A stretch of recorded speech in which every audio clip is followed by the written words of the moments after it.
Hello everybody, me GhostCritic back once again with another haul. Another comic book haul from my local comic book store, Close Encounters.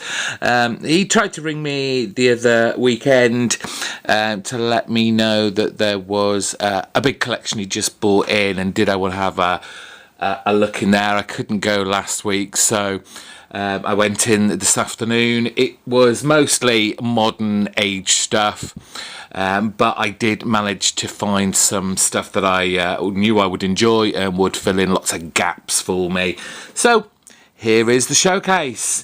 Starting off with the Marvel and the DC, and then the independents that I managed to pick up as well. We're kicking off with Marvel.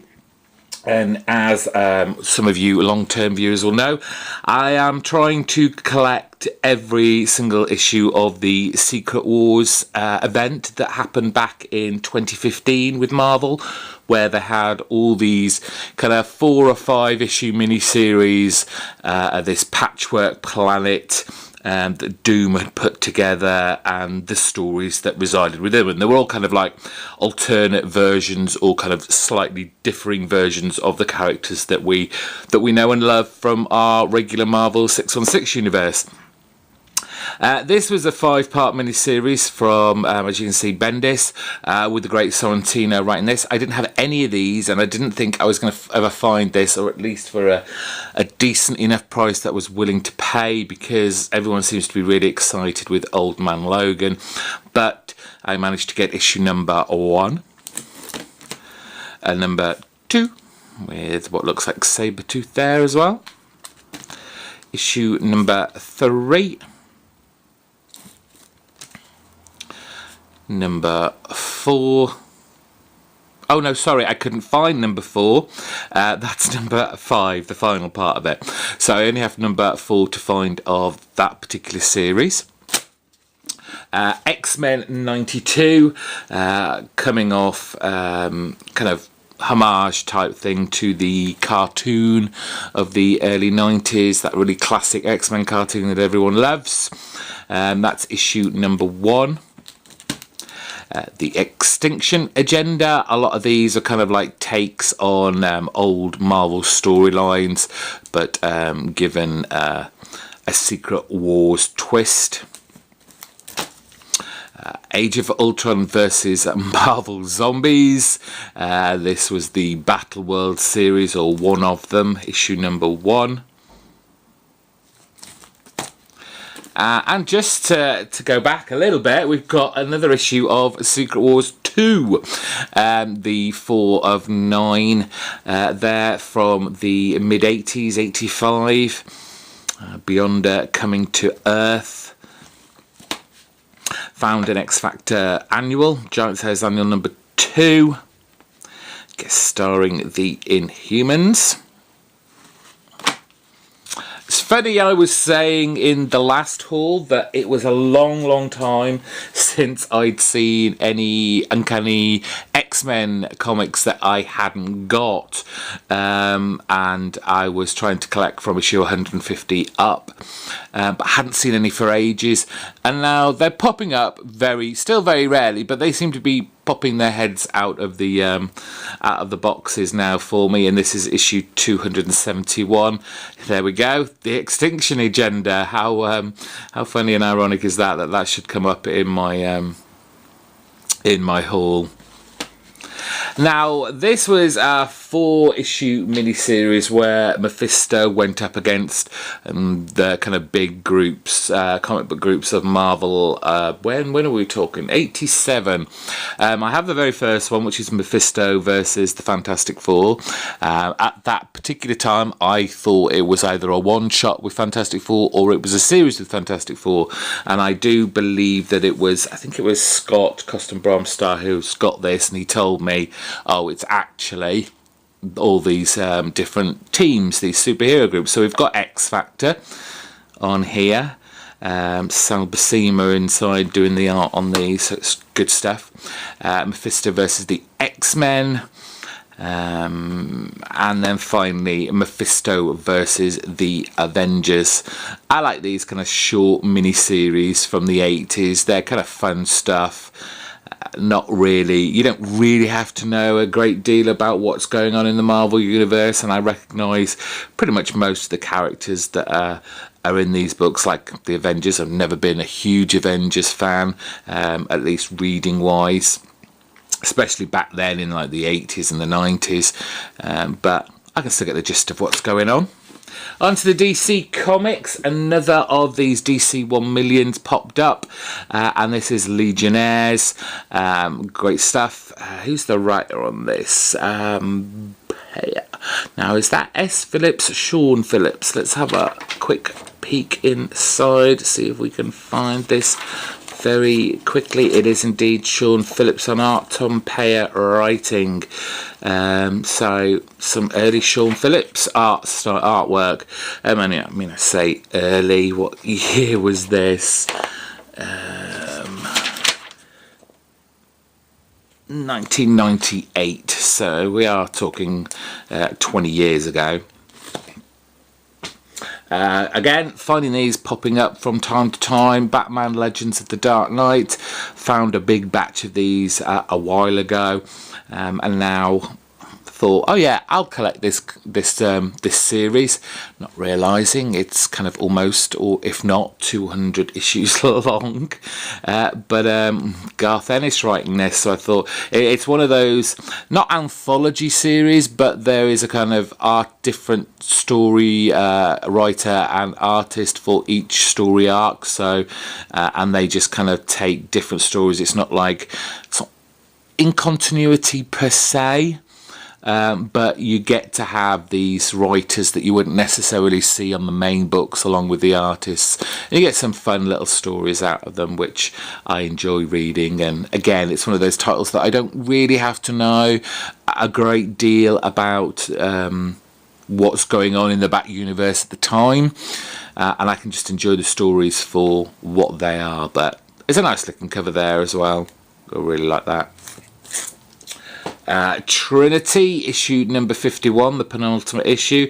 I mostly have the earlier issues of these to find, probably the first 12 issues still to get, and a few odd ones in between that issue 12 and 52 that it ends on. But I really like this ongoing story. Of course, it's Kurt Busiek, so he knows how to tell a good long form story, which he certainly did with Trinity. So enjoyed reading that. Found an issue of Starman that I didn't have.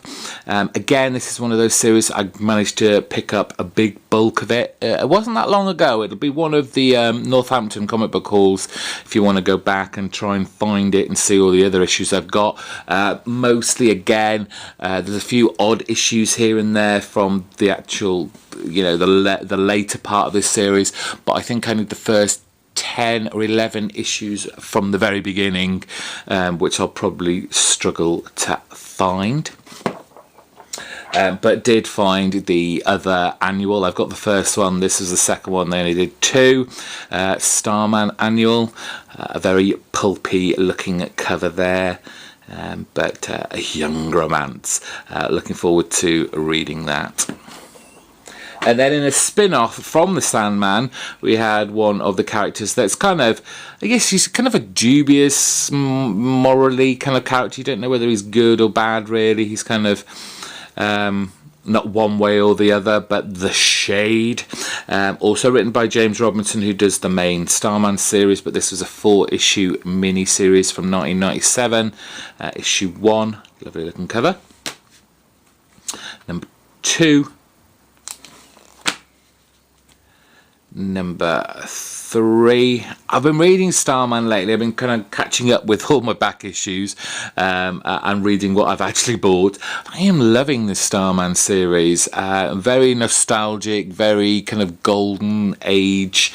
Not a homage, but a celebration, I would say, of that era, but kind of set, obviously, in the modern age. And finally issue number 4, so it's nice to have that full little mini series to read in the near future. Pick these up as and when I can. Mark Waid writing on DC Legion of Superheroes, issue number 14, The Incredible Shrinking Violet. That's all for the DC and Marvel issues. This is all the kind of indie stuff. This is Warren Ellis's Injection, issue number 5. I didn't pick this up when it originally came out. I'm kind of kicking myself, but I just think it's Warren Ellis, and he's not one for keeping to a regular kind of solicitation of comic books. I mean, where's the next issue of Trees, even if there ever is going to be another one? So it's nice to kind of find these for really cheap in the comic book boxes at my comic book store. This is one of the titles that I always kick myself that I never jumped on board, and I still to this day can't figure out why. The only thing I can think of is that it was one of those kind of pricey Dark Horse comics. I know it's $3.99 and most are kind of Marvel and a lot of the DC are $3.99, but I was just like, oh, can I get another $3.99? But it's Jeff Lemire, and you know how much I love Jeff Lemire, and the Dean Ormston artwork on these books are fantastic, and I was kind of waiting to see if they would do like an oversized hardcover, and I was going to buy that. There's been so many issues come out now, and I would have thought there would have been at least rumours of it by now, but there hasn't. So when I saw these, I thought, oh, what the hell, we shall buy them. So issue number 2 of Black Hammer. I actually do have number 1, which I found a while ago. So I'm not missing out on the very start, but issue number 2. Issue number 4. Issue number 5 and issue number 6. So I was actually very happy to find that. Yes, found me some Eric Powell. I remember Tim Howlermouse talking about this series and kind of really raving about it. And I'm a big The Goon fan. So when I saw these, I was just like, get them in my pile straight away. Hillbilly issue 1 from Albatross publishing company. It's one of those publishing companies that unless you know about it and order it from him, you're not going to get this at your comic book store. This isn't a comic book that ends up on the shelf for people to pick up and buy just walking in.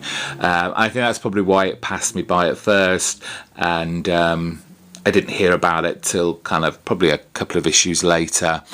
So I kind of, I'm sure I'll see it in a comic book box bin very soon, and I have. So I found issue number 1 and number 4. Very much looking forward to reading those. Another Eric Powell, Chimichanga, The Sorrow of the World's Worst Face, which issue number 3 from Dark Horse Comics. Great looking cover there. Now, I just realised we're going to go back to DC because these aren't in any order. We've got the Before Watchmen series that my comic book store wouldn't stock at the very beginning in the store.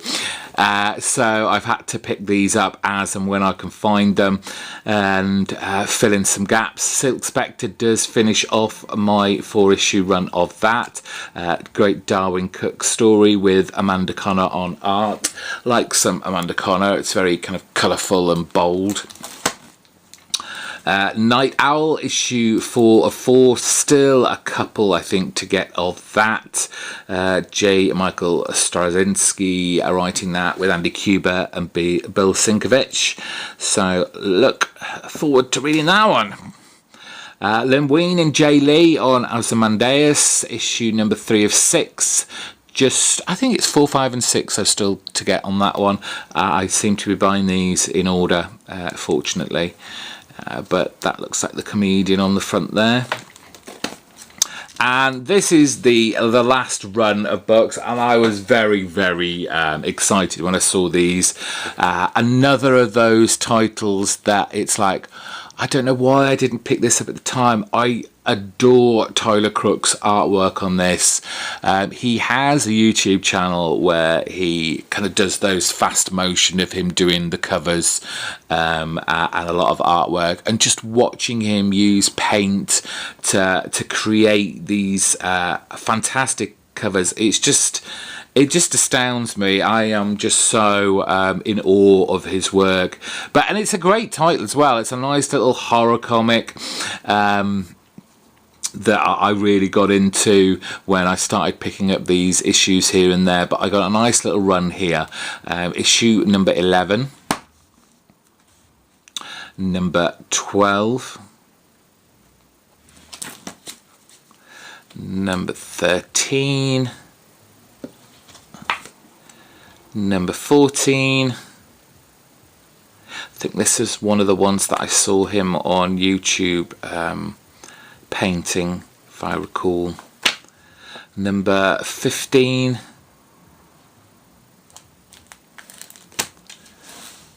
Number 16. Number 17.